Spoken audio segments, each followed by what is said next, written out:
Keçdik növbəti sualımıza. Növbəti sualımız da yenə IP adreslərdəndir. Bu tipli suallar çoxdur burada. Bayaq da dediyimiz kimi FF olanlar FF0 yəni ki multicast, FE80 link lokal, FC0 unique lokal, 2000 isə global IP-lərdir.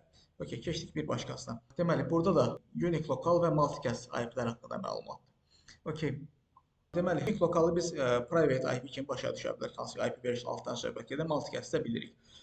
Deməli, şirkətlər eyni vaxt istifadə edə bilər. Bu unique lokala aiddir. Bir qrupa paket göndəriləcəksə bu multicast-ə aiddir. One to many yenə bu multicast-ə aiddir. One to all deyil burada, one to many-dir.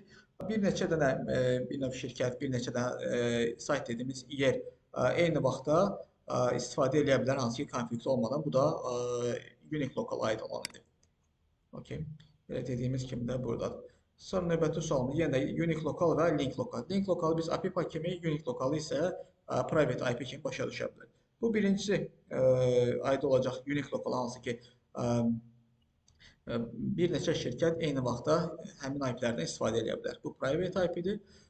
Sonra attached to a single subnet, bu link lokala aiddir. Required all IP version device, bu da yenə də link lokala aiddir. Bu isə private IP-nin bir hissəsidir, belə qeyd olunur. Bu da unique lokala aiddir. Bir sözlə, ən yuxarıdakı bir də ən aşağıdakı unique lokala aid olacaq, ortadakılar isə link lokala aid olacaqlar. Elə dediyimiz kimi düz gəlir.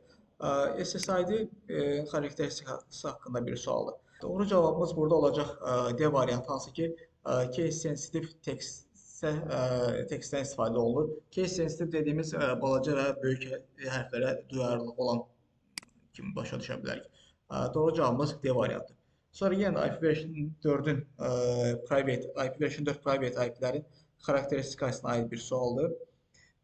Buna oxşar yenə də başqa suallarımız da vardı. Okay.